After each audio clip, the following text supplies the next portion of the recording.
男孩使用从沙滩上捕捉到的沙虫钓起海里面的小鱼，但这并不是他的最终目的，而是继续使用钓到的小鱼做成诱饵钓起海里的大鱼。这种仅靠着一根鱼线和鱼钩便能够从中以小博大的钓鱼方式，在这名男孩看来再正常不过了，而且还能将钓到的鱼货卖出，从中获得上千比索的收入。那么今天这期视频将带大家见识一下男孩以小博大的钓鱼过程。今年只有12岁的小强在沙地里寻找着一种蚯蚓模样的东西，只需将沙子挖起来之后便能够将其捕捉到手。这种在沙滩上非常常见的动物就是可以食用的沙虫，也被人们称为海猿参，同时也是小强用于钓鱼的诱饵。当捕捉到足够的沙虫诱饵之后，便开始将其串在鱼钩上，随后在渔船的旁边就地放钓，从中钓起水中的小鱼。从小就在海边生活的小强非常容易的便将水里的小杂鱼给钓了起来，但这只不过是他在钓取大鱼时的前期热身而已。岸边上有着非常丰富的资源，可以让小强轻松找到他想要的鱼饵。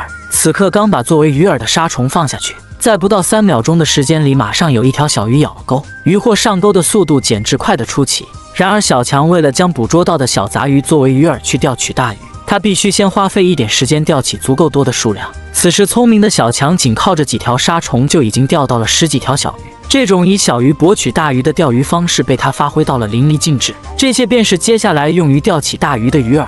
在满足接下来钓取大鱼的条件之后，小强马上提着塑料桶去到满是礁石的岸边继续放钓。他先从海里打上来1桶海水，用于存放先前捕捉到的鱼饵，这样就能够方便将小鱼拿起挂在鱼钩上。手上的钓鱼工具虽然简陋，但却是小强一直在使用的钓鱼利器。熟练的抛钩动作已经证明他在这片海域里赚到了不少的收入。就在一会儿的功夫，感觉到有鱼咬钩的小强马上用力拉扯鱼线，好让锋利的鱼钩快速刺穿鱼嘴，再通过双手收取鱼线。此时一条没有1斤也会有8两的鲷鱼即刻被拉出了水面，这便是以小博大得到的第一条鱼货。紧跟着继续往鱼钩挂上小鱼作为鱼饵，小强很顺手的又将鱼钩给抛了出去。在不到1分钟的时间里，很快又用他那熟练的双手拉扯着鱼线，毫无意外又一条巴掌大的鱼货被钓了起来。而拥有8年钓鱼经验却只有12岁的小强，在村里已经是出了名的钓鱼高手，只要他想要钓到的鱼从来都不会失手，一会儿功夫便轻松收获到3条巴掌大的鱼货。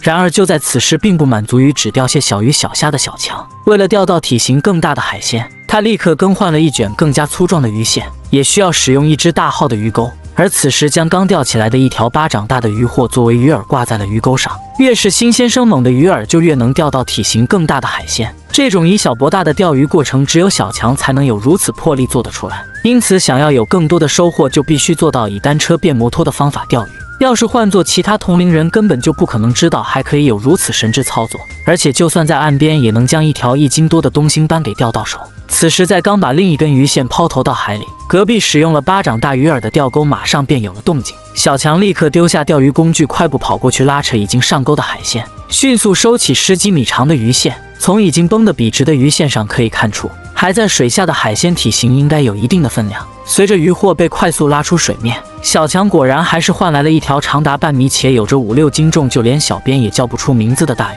由于鱼钩死死地勾住了厚实的鱼嘴，这让手无缚鸡之力的小强花了9牛2虎之力才把鱼钩取出。此时让本来就爱笑的他更加乐开了花，在看到有如此大的收获，便马上拿起另一条巴掌大的鱼饵挂在鱼钩上。此时感觉到背脊清凉的鱼饵立刻做出了反应，但最后还是摆脱不了被人类当成诱饵的命运。而有着半米长的鱼货，由于没有更大的水桶来安放，只好让其暂时在地上躺平。聪明的小强用2只1大1小的鱼钩轮流上火，而用小鱼钩钓到的都是些只有巴掌大小的海鲜，所以这只小鱼钩只会继续挂上手指头大小的鱼饵往海里抛。然而有些狡猾的海鲜会把鱼饵给偷吃掉，却没有上钩，这可把小强给气得牙痒痒。就在这时，专门用于钓取大鱼的鱼线再次有了动静，小强又是一个快步向前将其抓住，看着他在用力的拉扯鱼线，很明显又是一条大鱼正在努力的浮出水面。随着一道黑影在海水里掠过，用小鱼换大鱼的方式可以说非常奏效。